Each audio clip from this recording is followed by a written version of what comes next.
Hi, this is Mark Mikelat from Building Aspirations with a quick tip for your social media marketing success. Timing.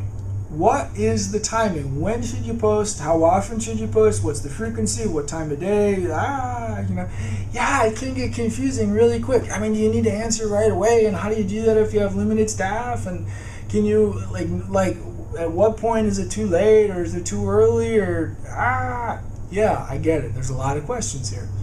Well, the key thing is that you need to focus on success in your social media. And that means I want you to use your time and your timing most effectively. I address how to do this in the Social Media Marketing Success Kit.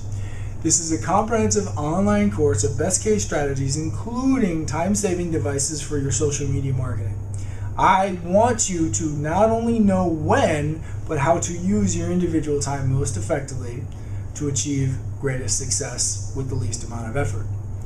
Now, to learn more about the Social Media Marketing Success Kit, just click on the link below this video or the one that's popping up above my head to learn how you can invest in your social media marketing success today.